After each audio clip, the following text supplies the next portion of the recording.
Glória a Deus. Você pode se assentar? Apesar que eu gostaria que você fosse solidário comigo, ficasse em pé. Não, pode sentar. Gente, eu gosto sempre de começar com duas perguntas. Então vamos lá. Primeira, você está feliz com Jesus? Segunda, Jesus está feliz com você?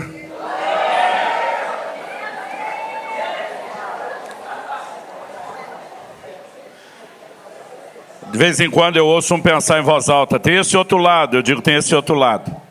Bom, que alegria estar aqui com vocês hoje. Poder servi-los do pão sagrado, da mesa do Senhor. E eu recebi a comissão de falar de um aspecto do que Jesus exerceu ao iniciar seu ministério, sua liderança, e daquilo que Ele espera de nós, que diz respeito ao jejum. Só achei estranho me pedirem para falar isso depois do almoço. Aí fica muito fácil. Mas antes de falar isso, eu gostaria de fazer um encorajamento tanto a você que está aqui presente, como a vocês que estão nos acompanhando pela internet. Eu vou tentar ser o mais breve possível aqui, mas nos últimos anos, nosso ministério de ensino ao corpo de Cristo, que é o orvalho.com, tem crescido bastante em todas as suas áreas de atuação, e a gente sempre trabalhou com uma estrutura física e de pessoal muito enxuta, né? Às vezes as pessoas, principalmente pastores, amigos, que iam conhecer nossa estrutura em Curitiba, diziam, só isso? Eu dizia, só isso. Eles diziam, vocês fazem todo esse barulho com só isso, só isso. Mas ultimamente a gente começou a viver a realidade do que diz 2 Reis, capítulo 6, né? Aqueles filhos dos profetas pressionando Eliseu, o lugar está pequeno demais, está apertado, temos que ampliar. E Deus nos abriu uma porta para que a gente vá para uma nova estrutura que vai atender não só as demandas do presente, mas dos próximos anos. E a gente esbarrou naquele desafio enorme, né, de lidar com o orçamento de reformas e adequações. Eu lembro que enquanto orava por isso, depois de alguns meses só dizendo, Senhor, aguardando orientação e recursos do alto, um dia o Espírito Santo falou para mim a respeito do que eu deveria fazer nesse ano de 2022. Ele diz, enquanto você estiver rodando o Brasil, e a gente tem feito eventos literalmente em todos os estados, ele me disse, encoraje aqueles que vêm sendo abençoados pelo seu ministério, numa base regular, né? Recorrente. Se é a primeira vez que você vai me ouvir pregar ou que está em contato com o nosso ministério, não é para você que eu estou falando.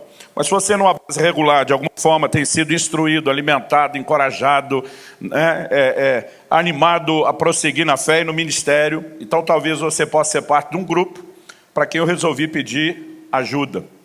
Nós tivemos a seguinte direção de Deus. Eu lembro que o Senhor falou comigo, não pense no tamanho do orçamento, divida ele em muitas pequenas cotas, encoraje pessoas que vêm sendo abençoadas pelo ministério a abraçarem essas cotas.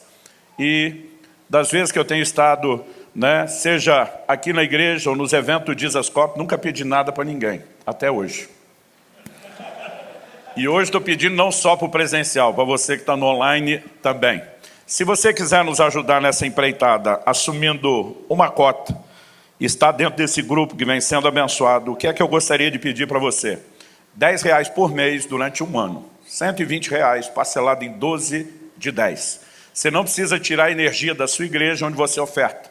Eu sugeriria que você comece um lanche a menos por mês, eu te ajudo a emagrecer e você me ajuda a pregar o evangelho, né? Então, se você realmente tiver não só disposição, mas tiver condições, nós temos, tanto para o pessoal que está aqui no presencial como para o online, um pedido de ajuda. Para quem nos ajuda com essa uma cota de R$120 em 2 de 10, nós estamos dando de presente uma edição de luxo, capa dura do meu novo livro, Graça Transformadora, que eu tenho chamado de A Obra da Minha Vida. E se você fizer isso aqui, pode parcelar no cartão. Você que está nos acompanhando aí, pode entrar no nosso site, orvalho.com, na loja, né, e adquirir a edição capa dura. Lá vai parecer que você está comprando o livro, mas na verdade você está nos ajudando. Se você quiser só o livro, você compra a versão brochura bem mais barata, não é negócio pagar esse valor. Mas se você quiser semear e nos ajudar, fica aqui o meu pedido de ajuda para vocês no online, para vocês no presencial, tá? Nós vamos disponibilizar isso no final. Se você achar que tem liberdade para isso, fala para o vizinho ao seu lado, deixa Deus te usar, vaso. Quem sabe Ele te dá um de presente.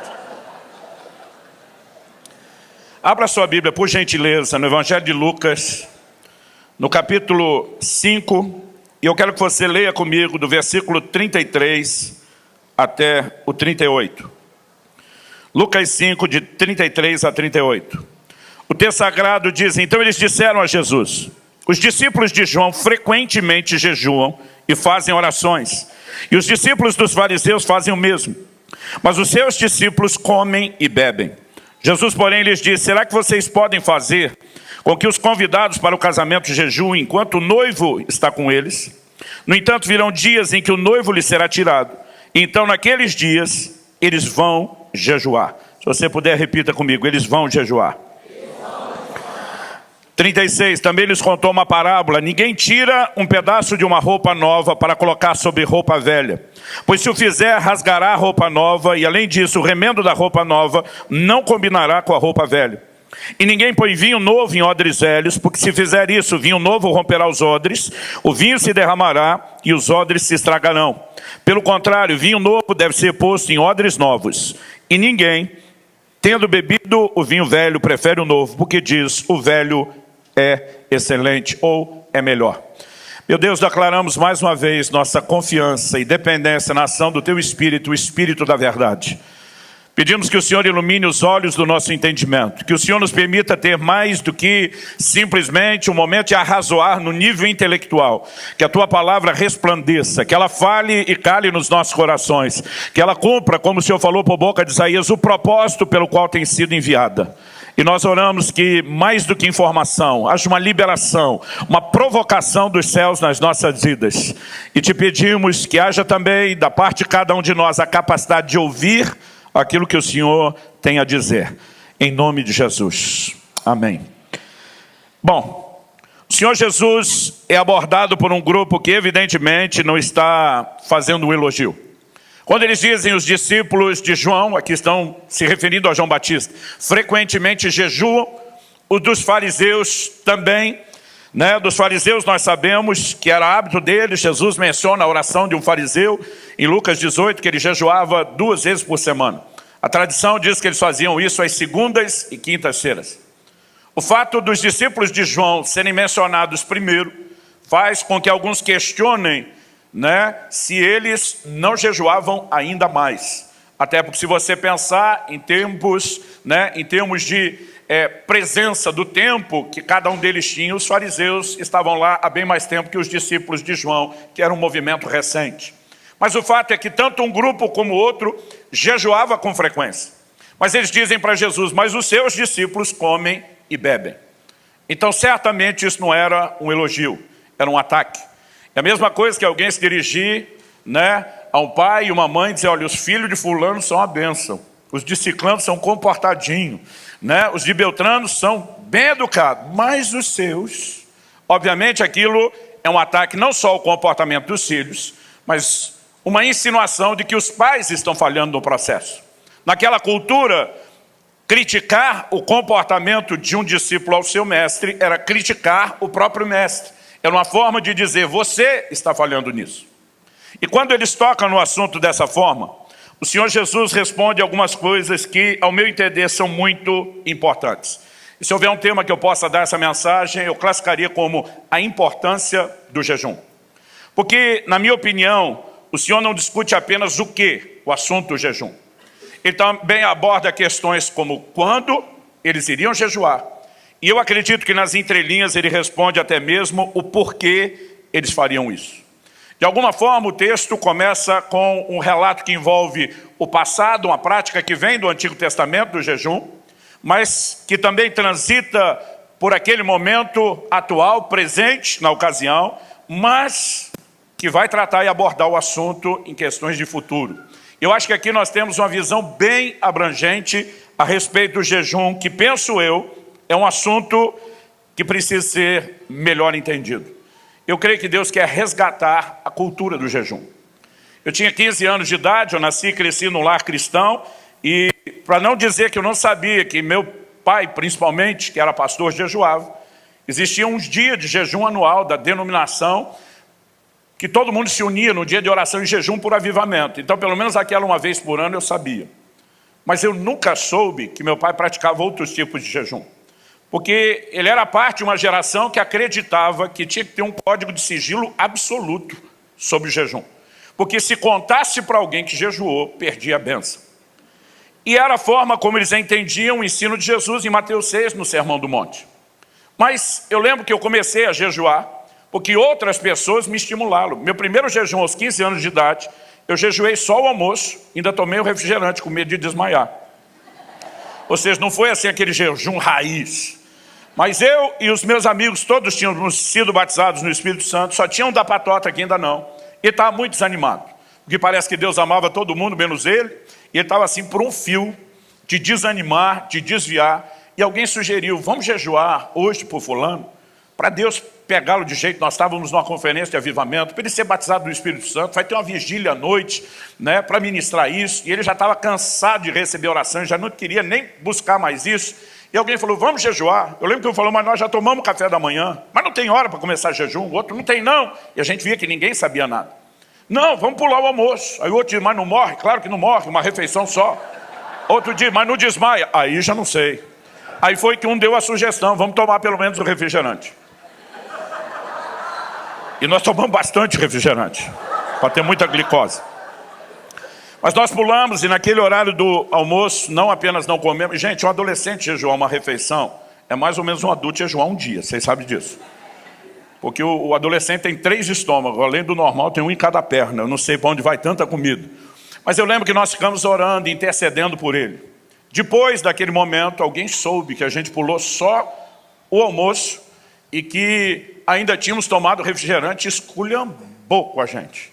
Eu lembro os caras dizendo, jejum de verdade, não põe nem bala açucarada na boca, uma pouca vergonha. E eu fiquei mal, falei, meu Deus, desculpa aí, não tinha um manual, não sabia como fazer, a intenção era boa, já estava até arrependido. Mas quando nosso amigo foi batizado no Espírito Santo à noite, ninguém conseguia convencer a gente que aquele posicionamento não tinha contribuído para o processo, principalmente porque ele era um buscador crônico do batismo no Espírito Santo. E aquilo começou a me gerar interesse. E aí eu comecei a descobrir que tinha gente que pulava o café e o almoço. E eu sempre perguntava, não morre não? Não morre não. Desmaia? Olha, isso aí depende. E aí eu fui sendo estimulado. Eu lembro da primeira vez que eu fiz 24 horas de jejum. E eu dizia, glória a Deus, não morri. Mas eu descobri outro que jejuou 2 dias. E eu, animado pela experiência de outro, empolgado, quis fazer. E depois descobri um que fazia 3, e depois descobri um que fazia 4, e assim eu fui crescendo na prática do jejum. Meu pai uma vez soube, porque já que ele não falava, eu também não falava, que eu estava fazendo jejuns maiores, e ele, muito preocupado com a minha saúde, veio falar comigo. E disse, de onde é que você tirou essa empolgação? Tipo, não fui eu que te ensinei isso. Falei, o senhor não fala nada, mas pelo menos eu tenho gente que fala e me anima. Né? Ele falou, mas não é para ficar falando. Eu falei, quem te disse que não é para ficar falando? Eu falei, o senhor é um doutor de Bíblia que eu respeito. Mas pensa comigo, pai, como é que nós sabemos que Jesus jejuou? Ele estava sozinho. Ele olhou para mim e falou, é mesmo. Eu falei, ele contou. O problema não é contar, é fazer tocar trombeta. Eu falei, antes do capítulo 6 começar dizendo que a gente não tem que fazer as coisas só para ser visto pelos homens, no 5,16 Jesus diz, fazei brilhar, brilha a vossa luz diante dos homens. A Bíblia fala de boas obras, no sentido de esmolas, não ser praticada só para ser visto, mas fala que a viúva que ia ser ajudada era aquela que tinha testemunho de boas obras. Então eles tinham que saber quem fazia. Ou seja, a questão tem muito mais a ver com a motivação do que com a notícia. Por que eu estou dizendo isso? Essa cultura de sigilo foi nos roubando de algo que toda liderança precisa promover, que se chama exemplo. Toda liderança é baseada em exemplo. E se eu e você, como líderes, não cultivamos a cultura do jejum, nós não podemos esperar que nossos discípulos façam. Mas quando fazemos, nós nos tornamos inspiração para os outros.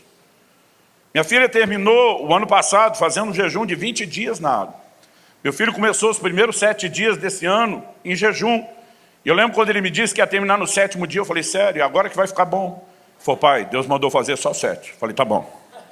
Na sua idade eu não passava de 7. Né? Minha esposa, no mês de março, fez um de 10. No início desse ano, eu terminei minha terceira experiência de um jejum de 40 dias. Aliás, escrevi um livro inteiro sobre jejum, em jejum. Foi uma experiência muito legal. E vou deixar o Douglas divulgar isso depois, porque na loja do Dizascope vai ter nesse mês de junho, assim que sair, o livro A Cultura do Jejum. O que eu quero chamar a sua atenção? Eu tenho visto um ataque tão ferrenho ao jejum, mais do que as outras disciplinas espirituais.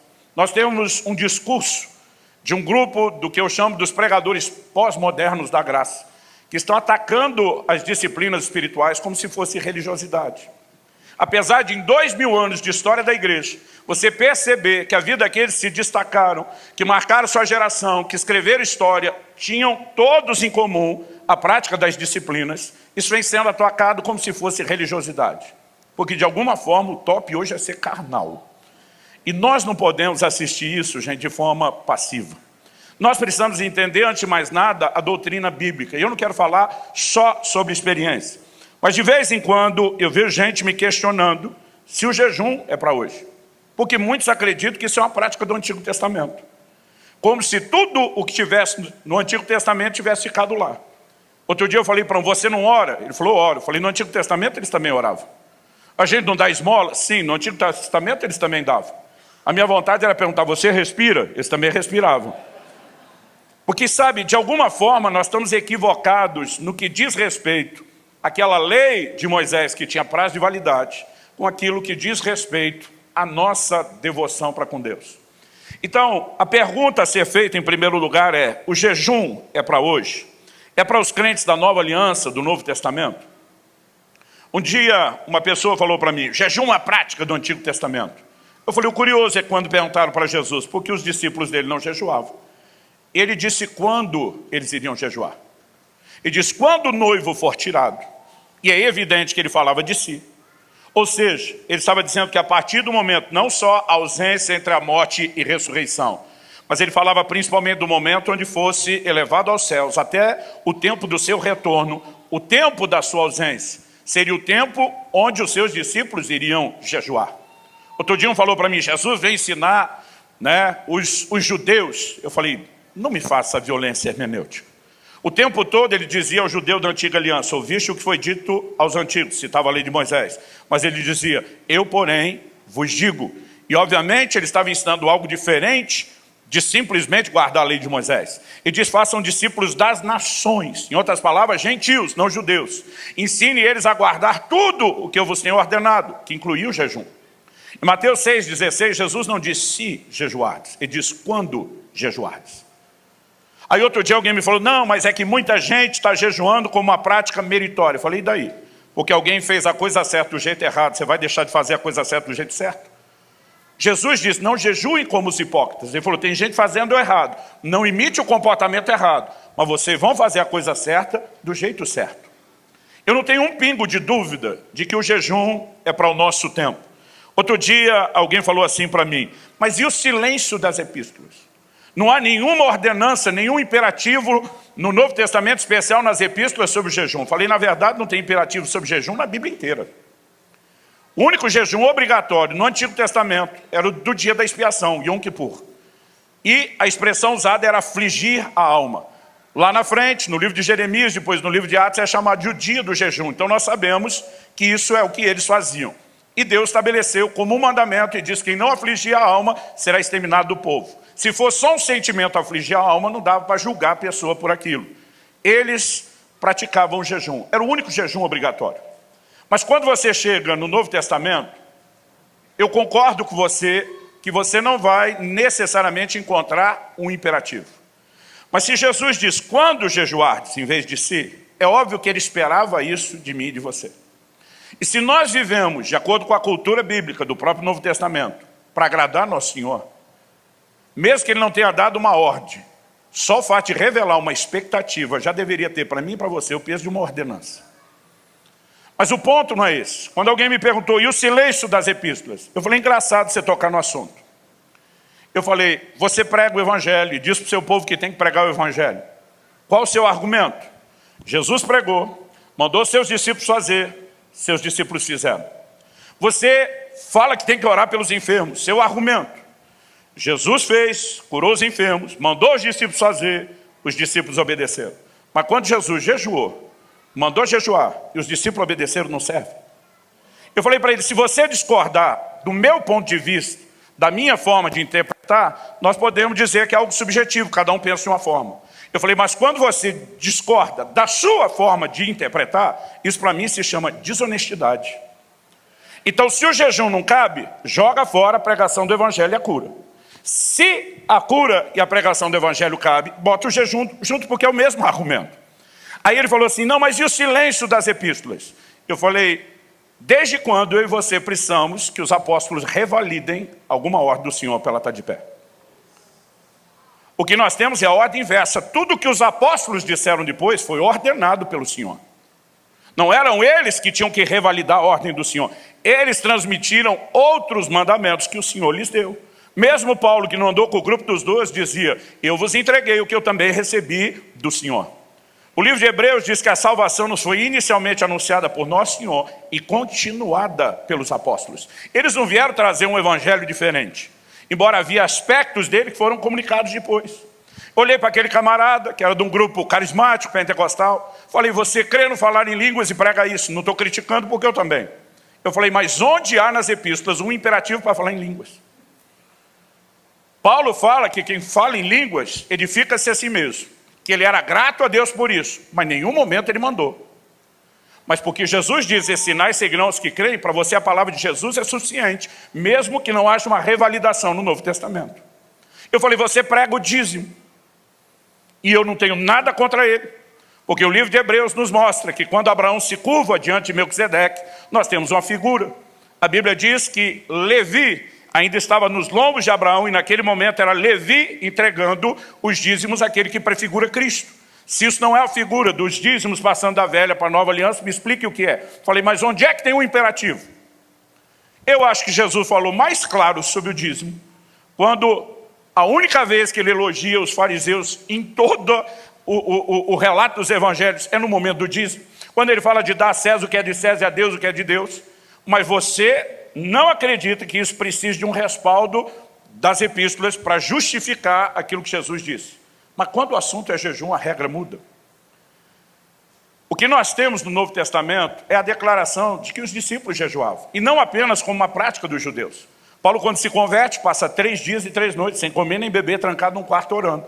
Aí outro dia alguém falou, não, mas é que ele tinha a cultura do judeu. Ok. Atos capítulo 13, a primeira igreja de gentios, formado por boa parte da liderança com gentios convertidos e não só judeus. A Bíblia diz que eles estavam jejuando e ministrando ao Senhor quando o Espírito Santo falou com eles. Quando eles plantavam igrejas entre os gentios, a Bíblia diz que eles estabeleciam presbíteros com jejuns. O jejum está lá, na prática da igreja dos gentios. Mas aí Paulo diz assim, sede meus imitadores como eu sou de Cristo. Jesus jejuou, Paulo jejuou, nos mandou imitá-lo como ele imita Cristo, mas nós inventamos ter uma cláusula menos o jejum? De onde é que nós tiramos essa lógica? A verdade é que não existe absolutamente nada no Novo Testamento que sugira o não jejuar. O que nós temos é o contrário. É uma clareza a respeito do assunto de que ele deve ser praticado.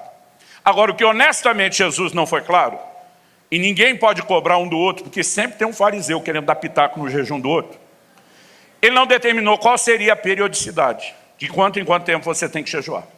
Ele não determinou qual seria a duração do seu jejum.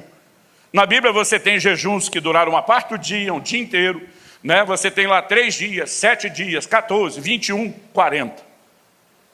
Agora, em nenhum lugar existe uma exigência a respeito da maneira de fazer, seja a periodicidade, seja a duração ou o tipo. Nós temos pelo menos 3 tipos de jejum. No meu livro eu comunico um quarto. Para alguns esse quarto é uma das formas de praticar os 3. Eu destaquei ele só para efeito de estudo como uma quarta. O primeiro é quase que um consenso, há muito tempo se fala e se usa a mesma nomenclatura, é o jejum total, absoluto. Paulo, em Atos 9:9, durante 3 dias, não comeu e não bebeu. Jejum total. Esse foi o jejum que Esther convocou. Esse foi o jejum que o rei dos ninivitas convocou depois da pregação de Jonas. E normalmente na Bíblia você não acha um período desse tipo de jejum maior de 3 dias. Esse jejum, como diz a moçada, é o mais hard, é o mais punk de todos. É tenso. Porque você não lida só com a questão de além da fome a sede, mas a água ajuda muito no processo de desintoxicação, que aliviaria o sofrimento dos primeiros dias do jejum. E sem água, o processo fica mais pesado. É um jejum sofrido. Eu, honestamente, nunca fiz esse mais do que um dia. A Bíblia também fala do jejum que nós classificamos como normal. O que é o normal?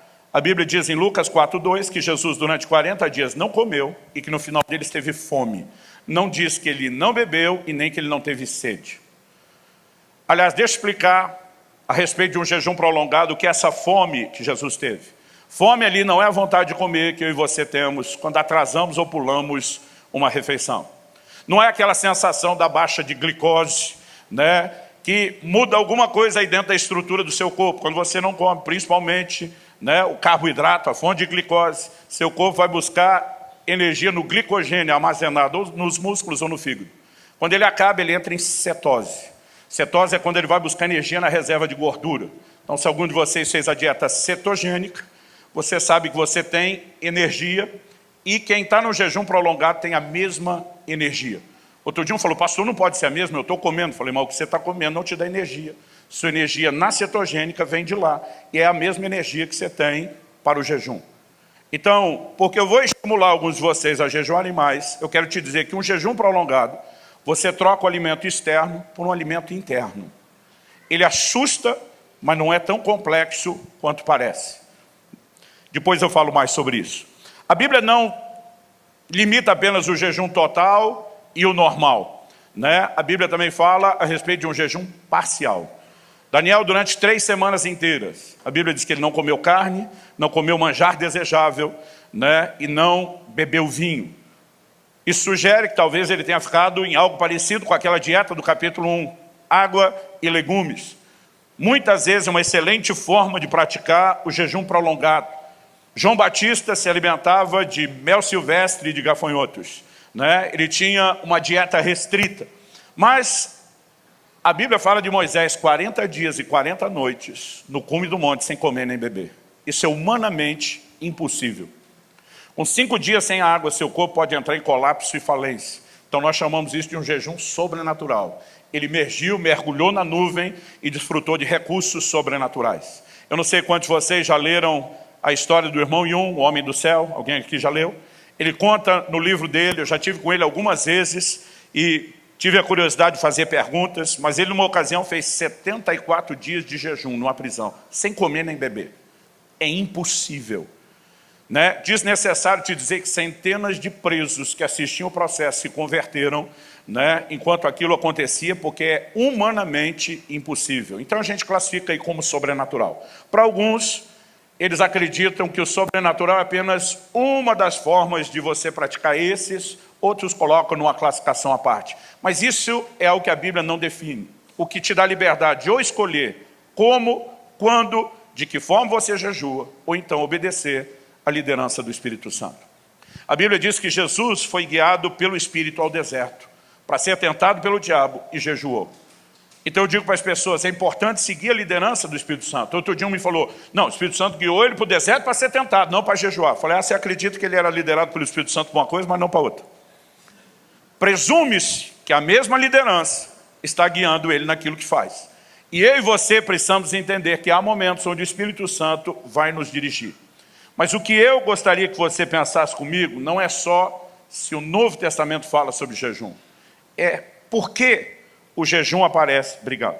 Por que o jejum aparece e por que ele é necessário? Eu aprendi aos 15 anos de idade que o jejum não muda Deus. Ele muda você. Deus não deve nada para ninguém porque a pessoa jejuou. Davi ficou 7 dias prostrado com a cara no chão, orando para que o filho que foi gerado da relação pecaminosa com Batseba não morresse, mas não adiantou. Deus havia anunciado uma palavra de juízo. Imagina Deus olhando para Davi, dizendo, vai morrer, vai morrer, vai morrer, e morreu. É como se Deus estivesse dizendo para Davi, eu não te devo nada porque você está jejuando. E o jejum não é uma moeda de coerção, nem de troca e nem de coerção para com Deus. Agora, para não dizer que o jejum de Davi não valeu nada, particularmente, eu creio que o arrependimento expresso no Salmo 51 se deve, em parte, àquele tempo de jejum. Então, nós precisamos entender que o jejum não muda Deus, mas ele nos muda. E é interessante que Jesus, ele menciona, logo depois de falar do jejum, não apenas aqui no texto de Lucas, mas isso acontece nos 3 evangelhos sinóticos. Mateus, Marcos e Lucas. Se você estiver anotando, Mateus 9, de 14 a 17, Marcos 2, de 18 a 22, assim como aqui em Lucas. Ele fala da questão da roupa e do remendo, e ele fala da questão do outro. Ou seja, pela hermenêutica, as regras de interpretação bíblica, não dá para pegar essa parábola ou essas duas alegorias e simplesmente desconectá-las do contexto onde elas foram proferidas, que tem a ver com o jejum. Então eu gostaria de chamar a sua atenção um pouquinho, porque eu acredito que aqui nós podemos entender um pouco do porquê. Quando Jesus diz, ninguém tira um pedaço de uma roupa nova para colocar sobre roupa velha, pois se o fizer rasgará a roupa nova, e além disso o remendo da roupa nova não combinará com a roupa velha. Ele não está dizendo que ninguém faz no sentido de impossibilidade. Ele está falando de bom senso. Então, é importante que você lembre, muitas vezes a gente tem a mania de olhar para o guarda-roupa e murmurar, tenho nada para vestir hoje. É importante que você lembre que nem Salomão, em toda a sua glória, teve um guarda-roupa como o seu. Eles não tinham indústria têxtil, facilidade de tecido. Roupa hoje é um artigo quase descartável, especialmente se você não faz questão, né? Não se preocupa com grifes. Mas naquela época não era a realidade das pessoas. Quando Jesus manda os discípulos pregar e não levar uma segunda túnica, ele estava mandando viajar com a roupa do corpo, gente. Quando aqueles gibeonitas chegam para Josué e tentam convencê-lo a aplicar o golpe de que vieram de longe, ele diz, essas roupas eram novas quando saímos. E depois de uma viagem longa e demorada, a veste chegava comprometida. Eles não tinham loja de conveniência, não tinham hotel no meio do caminho, dormia, né, no chão, no relento, tomava banho de rio, ou tinha que esperar a roupa secar, ou secava no corpo. A durabilidade delas não era lá essas coisas, muito menos o estado. Então era comum que uma pessoa sequer tivesse um guarda-roupa. E quando a roupa tivesse assim, que não dava mais para usar, ela trocava por uma outra. Nesse contexto, Jesus está dizendo, imagina o cara está com a roupa dele velha, rota, rasgada. Alguém oferece uma muda de roupa nova. O que o bom senso, e não precisa nem de muita inteligência, sugere? Você descarta a velha e pega a nova. Agora Jesus diz, ninguém numa situação dessa ia dizer, não, eu não preciso de tanto pano, só está faltando uns buracos aqui. Então, me deixa recortar só o que eu preciso para eu remendar essa aqui. Qual a figura que Jesus está usando? Roupa na Bíblia fala da condição do homem diante de Deus, de Gênesis a Apocalipse. E ele está dizendo que o novo, a nova condição que Deus propõe, não pode ser adaptada numa velha estrutura de vida. Você não tem o direito de selecionar uma parte do novo e adaptar o velho. Ele está dizendo, você quer viver mudança? Descarta o velho inteiro, pega o novo por inteiro. Eu creio que era disso que Paulo falava quando ele diz para se despir do velho homem e revestir, ou seja, vestir de novo, do novo homem. É uma mudança de roupa, não é adaptação. Depois, quando ele entra com a parábola do odre, não é diferente. Ele fala do vinho novo. E, de novo, o novo de Deus não pode ser adaptado numa estrutura velha. Ele diz, se colocar vinho novo em odre velho, vai dar ruim. O odre, se você não sabe, era uma bolsa de couro, uma espécie de cantil. Uma vez na Bíblia você vai encontrar uma referência do odre contendo água. Uma vez na Bíblia uma referência do odre contendo leite. Todas as outras são ligadas ao vinho. Por quê? Quando se pegava o vinho novo, que era o suco da uva ainda não fermentado, e colocava dentro do odre e lacrava aquela bolsa, ao limitar a exposição a uma quantidade específica de oxigênio, você conseguia controlar o processo de fermentação. Então é por isso que normalmente ele estava associado ao odre. Água e leite poderia ser guardado em outros recipientes e não teria tanta diferença, mas o vinho para fermentar precisava disso. Agora Jesus disse, se colocar o vinho novo num odre velho, a hora que começar a fermentar e pegar pressão na bolsa, ele arrebenta. O que é que Jesus está dizendo? O novo de Deus não pode ser adaptado numa estrutura velha de vida. E quando você vê Paulo falando sobre despir do velho homem, revestir do novo, a ênfase de todo aquele contexto no capítulo 4, antes e depois, é comportamento. Não andeis como andam os gentios. Depois ele vai dizer, aquele que antes mentia, não minta mais, fala a verdade. O que antes roubava, não roube mais. Mudança de conduta e comportamento. E eu e você precisamos entender que na santificação, isso é um elemento necessário. É por isso que Romanos 12 nos apresenta uma necessidade de transformação, e nela a Bíblia diz que nós temos que oferecer o corpo como um sacrifício vivo. Sacrifício vivo é um paradoxo, porque sacrificar é matar. Como é que o sacrifício é vivo? Paulo está dizendo mata, mas não mata de verdade isso aqui, não literal. O que é para matar, Paulo? Colossenses 3,5, fazei morrer a vossa natureza terrena. Romanos 8,13, pelo Espírito mortificardes os feitos do corpo. Então, mortificação da carne não está ligado só ao jejum.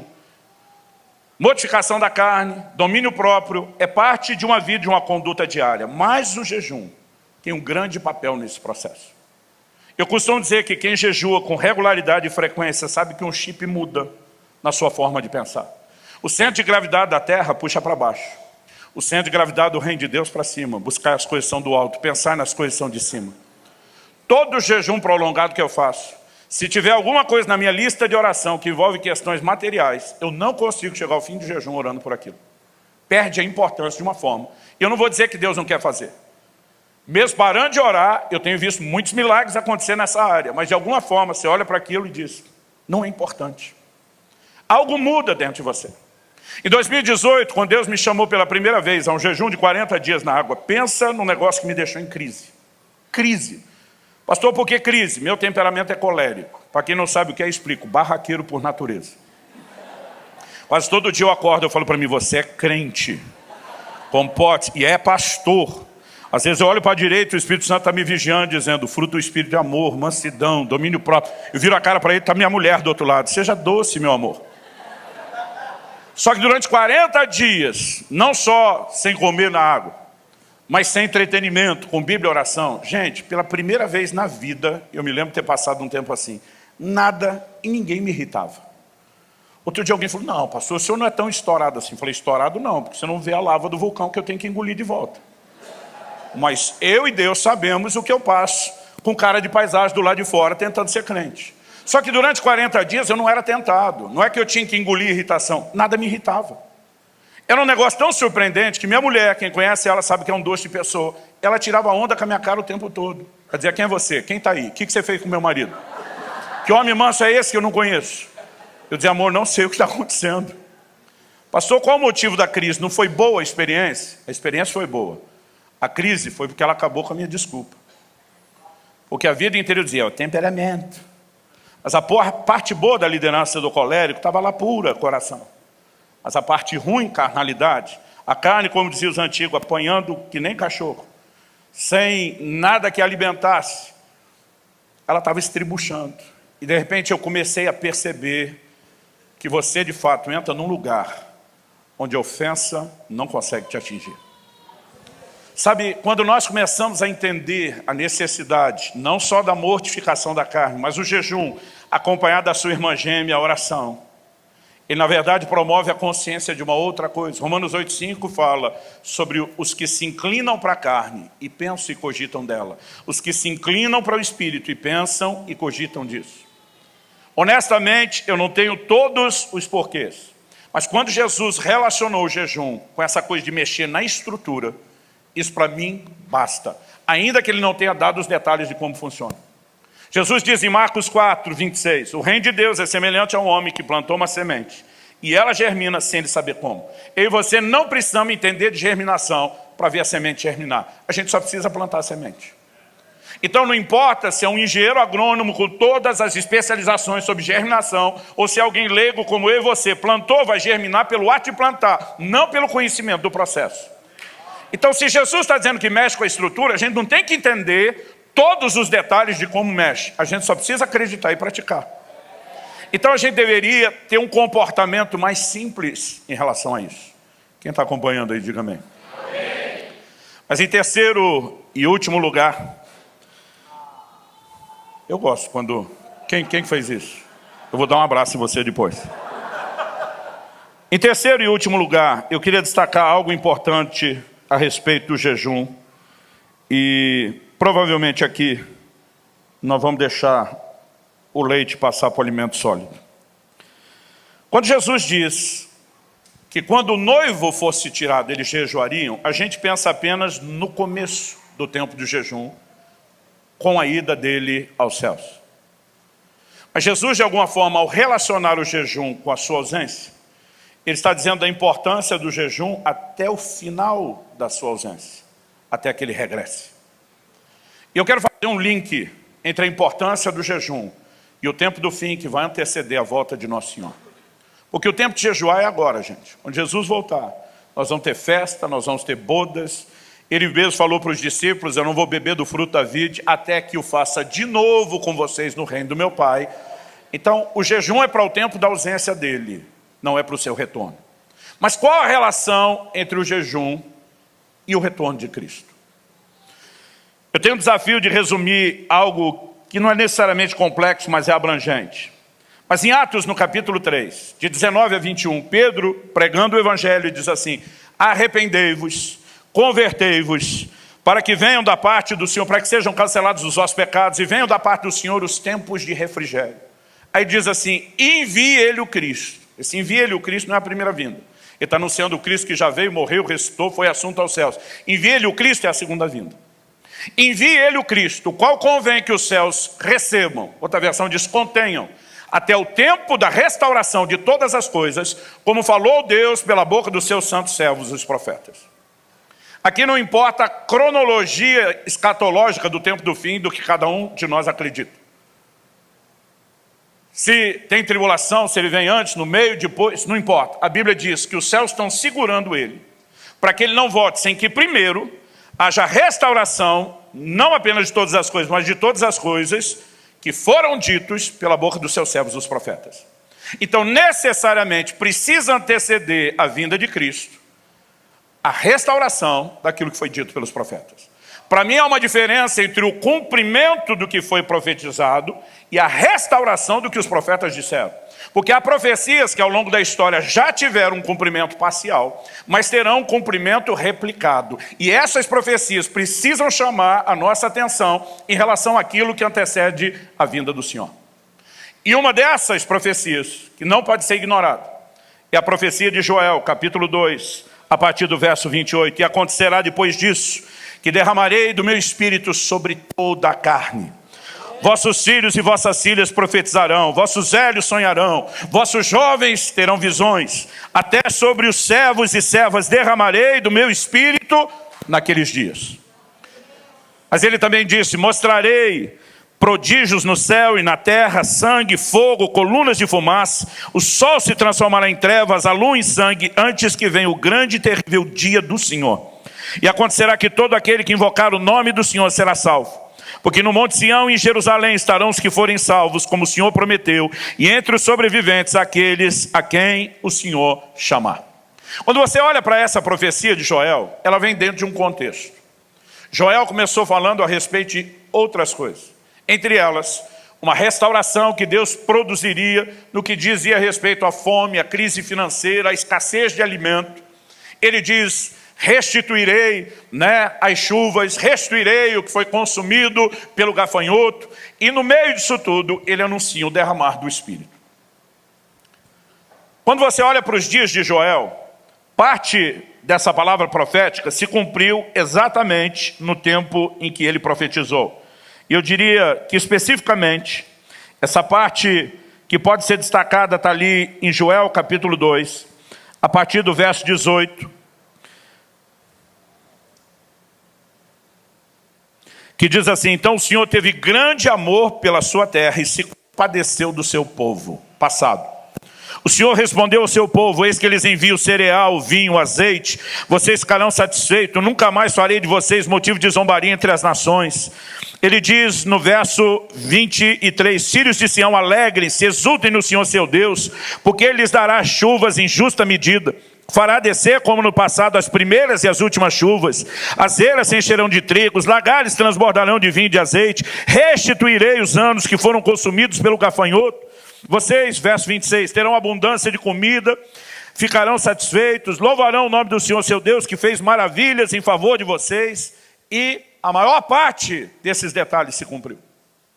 Mas quando ele diz: derramarei do meu espírito, nós sabemos que em Atos capítulo 2, a partir do verso 11, no dia de Pentecoste, quando o povo está assustado com aquelas pessoas agora cheias do Espírito, falando em outras línguas, a Bíblia diz que Pedro se levanta para explicar aquele ocorrido. E o que o apóstolo Pedro diz é o seguinte: em Atos 2, ele relaciona o que está acontecendo aqui, o que esses homens estão experimentando, não é o que vocês estão pensando. Eles não estão bêbados, sendo ainda tão cedo no dia. Mas ele diz: isso é o que foi dito pela boca do profeta Joel. E aí ele cita praticamente, ipsis literis, a palavra. E acontecerá. Só que lá Joel tinha dito, depois disso. Agora Pedro, pelo Espírito, diz, e acontecerá nos últimos dias, que derramarei do meu Espírito sobre toda a carne. Aí ele começa a falar das profecias, das visões, e diz, o que está acontecendo aqui em Pentecostes é isso. Mas tem uma parte do que foi profetizado que não aconteceu no dia de Pentecostes. O sol não se tornou em trevas, nem a lua em sangue. O grande e terrível dia do Senhor ainda não veio. Embora eles passam a usar declarações, como Paulo aplica aos romanos, todo que invocar o nome do Senhor será salvo. Havia salvação, havia derramado o Espírito Santo, não se cumpriu tudo. Então vamos recapitular. Uma parte do que Joel disse se cumpriu nos seus dias, a outra foi projetada para um tempo futuro. Nós chamamos muitas vezes isso de profecias de dupla referência. Quando você olha a profecia, né, ao rei de Babilônia ou ao príncipe de Tiro, Isaías 14, Ezequiel 28, você vê Deus falando com pessoas e ao mesmo tempo não mais falando com elas. Quando ele diz, você era querubim da guarda, ungido, estava no Éden, evidente que Deus não está falando com aquele rei, e sim é uma referência à queda de Satanás. Dupla referência pode referir a mais de uma pessoa, pode se referir a mais de um tempo. Então, uma parte se cumpriu nos dias de Joel de forma literal. Outra parte vai se cumprir no dia de Pentecostes. Mas do que Pedro aplica, porque ele não fala aqui a respeito do gafanhoto, ele não falou daqueles outros aspectos, mas a parte que ele aplica tem detalhes que não aconteceu. Mas os céus estão contendo Jesus, até que haja restauração do que foi dito pelos profetas, inclusive Joel. Ou seja, aquilo que Joel disse que cumpriu nos seus dias, que teve um cumprimento posterior, ainda terá uma restauração, há um cumprimento final. E quando é que o sol vai se converter em trevas e a lua em sangue? O próprio Jesus diz em Mateus 24, 9, logo em seguida a tribulação daqueles dias, o sol escurecerá, a lua não dará sua claridade, as estrelas cairão do firmamento e os poderes dos céus serão abalados. Então aparecerá no céu o sinal do Filho do Homem, e todos os povos da terra se lamentarão e verão o Filho do Homem vindo sobre as nuvens do céu com poder e grande glória. Esse é o grande e terrível dia do Senhor. Apocalipse capítulo 6, de 12 a 14, João diz, vi quando o cordeiro quebrou o sexto selo. Houve um grande terremoto, o sol se tornou negro como pano de saco feito de crina. A lua ficou toda vermelha como sangue. As estrelas do céu caíram sobre a terra como a figueira deixa cair os seus cigos verdes quando sacudida por um vento forte. E o céu recolheu-se como um pergaminho quando se enrola. Esses sinais estão atrelados à vinda do Senhor, mas foram profetizados por Joel. Então o que Joel disse se cumpriu nos seus dias. Tem uma parte que se cumpre em Pentecostes e há uma restauração do que ele já falou, e assim como há o cumprimento do que ele disse e nunca houve. Essas coisas vão acontecer do lado de cá. Joel diz, acontecerá depois disso. Então a profecia que se cumpriu nos seus dias requeria deles uma ação primeiro. Aquela ação era o caminho necessário para pavimentar a intervenção que Deus traria. Então vamos começar pelos dias de Joel, antes de falar de Pentecostes e antes de falar do fim. O que é que Joel disse seria necessário? Quando você volta no versículo 12 de Joel 2, ele diz, ainda assim, agora mesmo, diz o Senhor, convertam-se a mim de todo o coração, com jejuns, com choro e com pranto. Rasguem o coração e não as suas roupas. Convertam-se ao Senhor seu Deus, porque Ele é bondoso e compassivo, tardio em irar-se, grande misericórdia, muda de ideia quanto ao mal que havia anunciado. Quem sabe se Ele não se voltará, mudará de ideia e ao passar deixa uma bênção, para que vocês possam trazer ofertas de cereais e libações ao Senhor seu Deus. Toque a trombeta em Sião, proclamem um santo jejum. Convoquem uma reunião solene, reúnam o povo, santifiquem a congregação, congreguem os anciãos, reúnam as crianças e os que mamam no peito, que o noivo saia do seu quarto, a noiva dos seus aposentos, que os sacerdotes, ministros do Senhor, chorem entre o pórtico e o altar e orem, poupa o teu povo, ó Senhor, e não faças da tua herança objeto de deboche e zombaria entre as nações, porque hão de dizer entre os povos, onde está o Deus deles? E é depois disso que no verso 18 a Bíblia diz, então o Senhor se compadeceu do seu povo. E Joel disse, e acontecerá depois disso o quê? Arrependimento, santificação, consagração com jejuns. Vai virar o jogo. Isso foi o elemento necessário para produzir o cumprimento inicial. Quando a nova estação está chegando, João Batista aparece com um estilo de vida jejuado e os seus discípulos jejuando com frequência. Jesus, antes de iniciar o seu ministério, 40 dias de jejum. E ele começa a preparar os seus discípulos, dizendo, vocês não estão no meu nível no de João agora, mas assim que eu for tirado, porque tem uma promessa a se cumprir, vocês vão ter que jejuar, porque o jejum é um requisito. E aí quando vem Pentecostes, você encontra uma igreja que está jejuando e uma cultura de jejum que vem sendo praticada. A minha pergunta a você é, se isso foi necessário nos 2 momentos de cumprimento da profecia, o que nos faz acreditar que no terceiro não será? Deixa eu trazer um último argumento. Eu sei que eu estou atropelando, mas eu quero deixar a ideia principal, mesmo que não tiver tempo para todos os detalhes. Em Joel 2:23, o Senhor diz, eu vou lhes dar as chuvas em justa medida. O que é justa medida? Havia o ciclo natural das chuvas, de acordo com o Criador, aquilo que o Criador planejou e que a terra necessita. Esse ciclo estava desregulado, essa era a razão da fome que eles estavam passando. Mas Deus diz, para resolver o resto, a abundância que vem, o ciclo de chuva tem que ser arrumado primeiro. Então Deus diz, eu vou fazer descer as primeiras e as últimas chuvas. Ou dependendo da versão, a temporã e a serôdia. O que eram essas chuvas? A chuva temporã, as primeiras, elas amoleciam, preparavam o solo para ser arado e receber a semente. Depois da semeadura, havia um período sem chuva. Até quando estava se aproximando o momento da colheita, vinham as últimas chuvas, que eram sempre mais intensas e abundantes que as primeiras. Porque elas iam acelerar a maturação, iriam potencializar uma grande colheita. Então Deus está dizendo, para que haja grande colheita, não pode ter só as primeiras, tem que ter as últimas chuvas, depois do intervalo sem chuva. Com isso em mente, eu quero que você olhe o que Tiago declara no capítulo 5, nos versos 7 e 8. Portanto, irmãos, sejam pacientes até a vinda do Senhor. O que Tiago pediu paciência? Porque desde a primeira geração, os crentes foram ensinados a viver na iminência do retorno do Senhor. Outro dia eu vi uma pessoa falando, não creio que Jesus volte na nossa geração. Falei, se você não crê, o problema é seu. Desde a primeira, ele mandou cada geração esperar que volte na sua. Da onde é que você tirou o direito de decidir que não é na sua? Desde a primeira ele mandou esperar que fosse. Porque ele queria que nós vivêssemos em estado de alerta e prontidão. Não é de desistência. Outro dia alguém falou, vocês estão esperando a vinda de Jesus, estão desistindo. Eu falei, ué, você não prega para os outros, está pronto para morrer? Então você desistiu de viver? O fato de estar pronto para morrer é porque a gente não sabe quando vai acontecer. E não porque a gente não quer viver. O fato de estar pronto para a vinda do Senhor, não é porque nós não queremos continuar aqui. É porque nós não sabemos quando Ele volta. Então tem que viver pronto. Quem está entendendo? Agora, o texto diz o seguinte, sejam pacientes, porque eles viveram extremos. 2 Tessalonicenses, Paulo está corrigindo alguns, quem não trabalha não coma. Porque esse povo estava, Jesus está voltando mesmo, não vão fazer mais nada. Desistiram de tudo. Eu na adolescência ficava pensando, não vai dar para casar, não vai dar para fazer nada. Jesus está voltando, gente, vocês não têm noção, quando eu era adolescente, essa mensagem da vinda do Senhor era mais forte que hoje. E a gente estava assim, quase desistindo de tudo.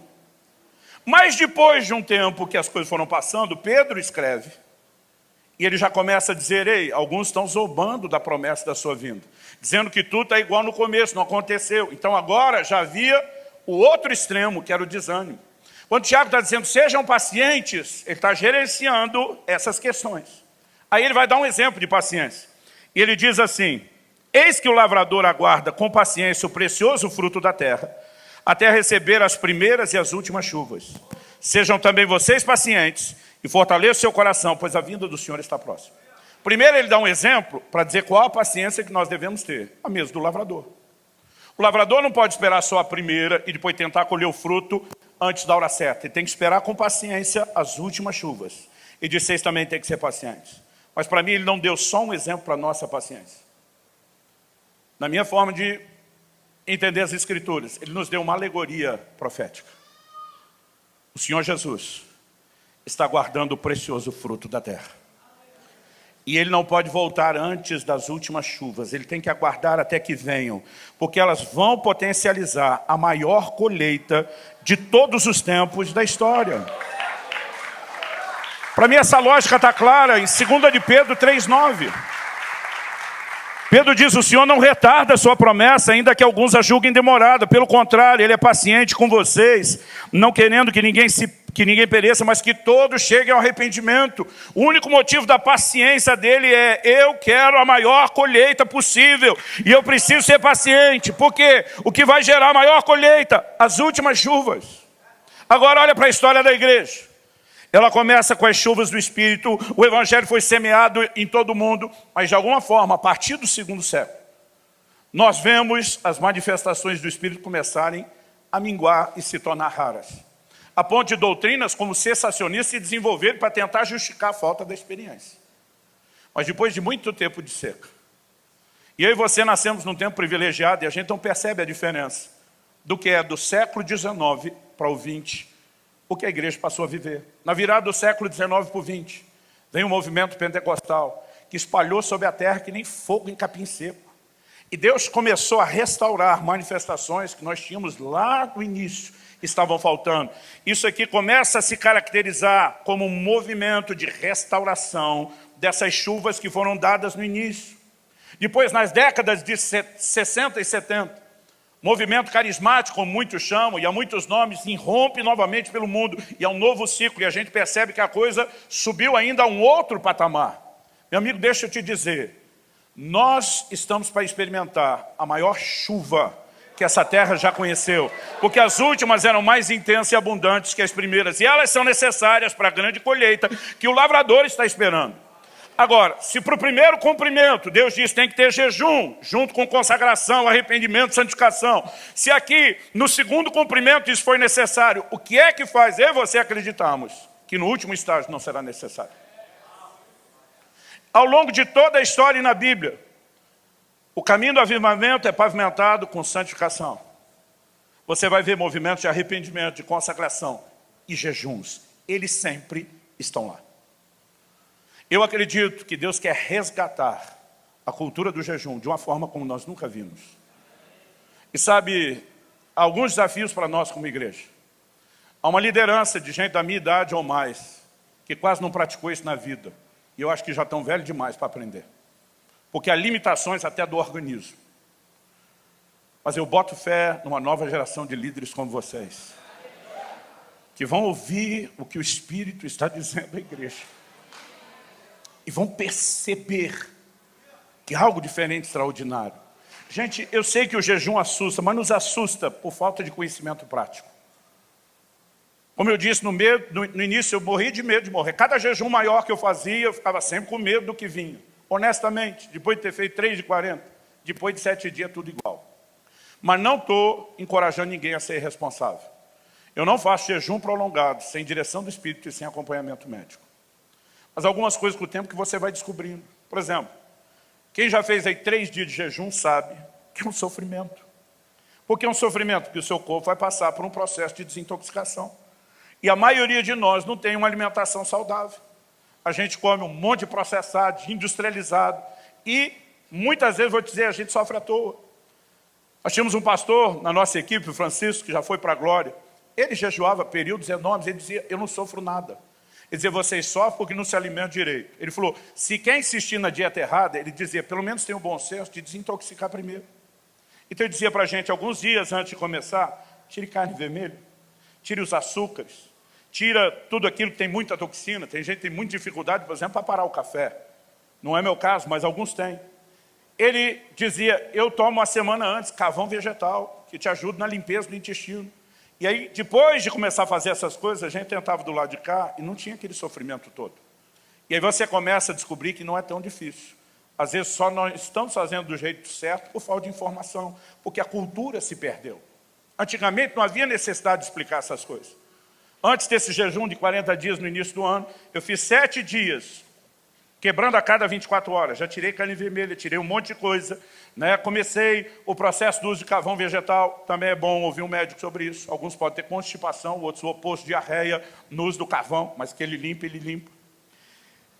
Depois desses 7 dias quebrando a cada 24 horas, eu passei 3 dias com suco detox, para depois ir para a água.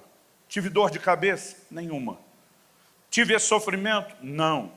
Segundo, acredite ou não, nessa terceira experiência, eu treinei até o 40º dia. Não estou falando apenas de cardio.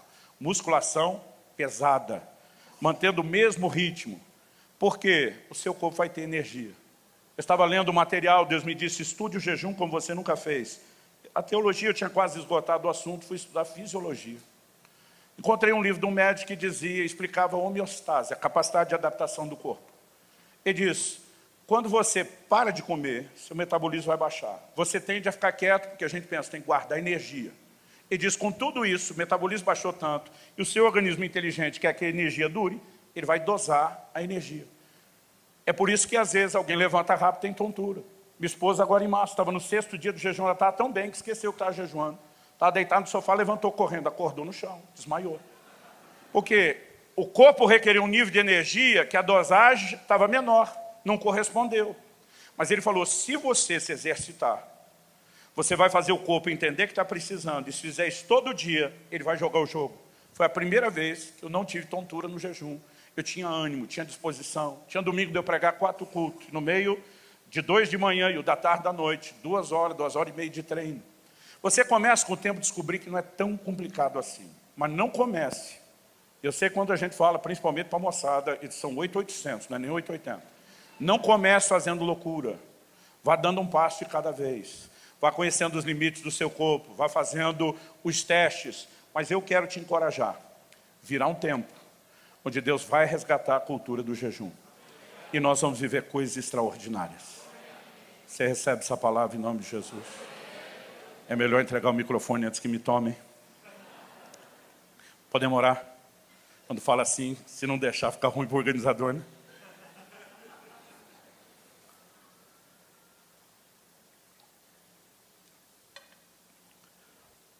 Eu quero fazer 3 perguntas para você.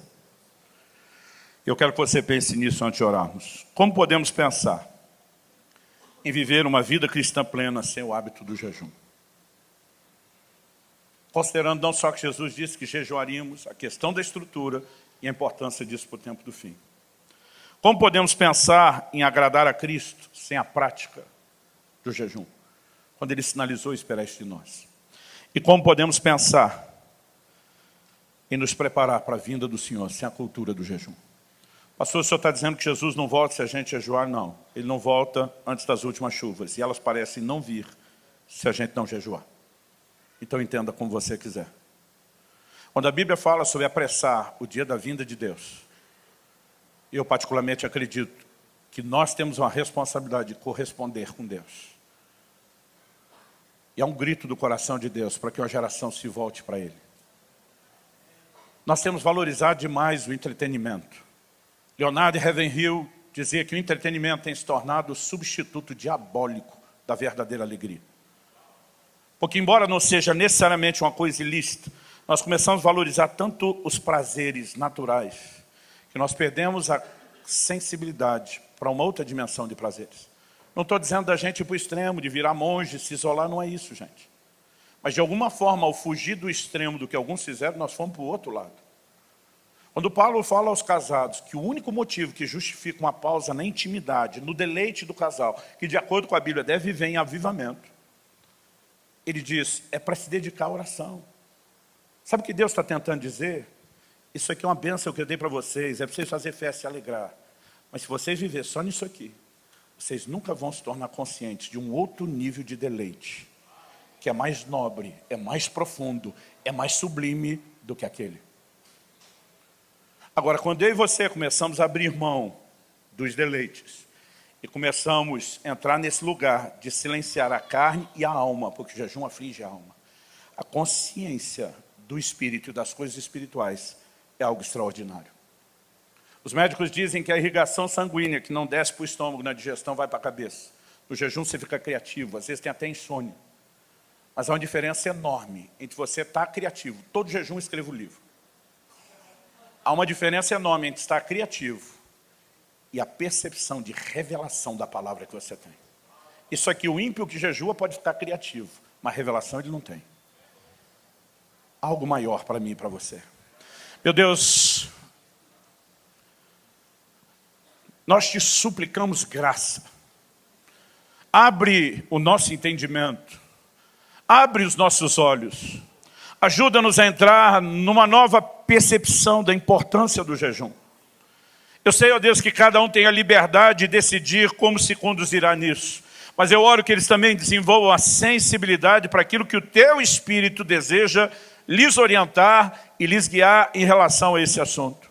Eu oro por um tempo onde o Senhor resgate Não apenas na nossa nação, não apenas na nova geração de líderes, mas, Senhor, que possa haver um movimento global, como o Senhor tem resgatado elementos e fundamentos como adoração e oração, que haja um resgate da cultura de jejum, e que a mão do Senhor possa nos guiar nessa nova fase, não apenas de preparação, mas de fato, ó Deus, adentrar num novo lugar, da intimidade, da comunhão, do deleite com o Senhor, e de uma liberação daquilo que o Senhor tem para fazer na terra. Nós oramos que venham as últimas chuvas, que venha o processo de pavimentação do avivamento, com consagração, santificação, arrependimento e jejuns, como sempre tem sido, e que nós possamos ser parte de um povo que corresponda com o Senhor e viva a cultura do jejum. É a nossa oração em nome de Jesus. Amém. Amém.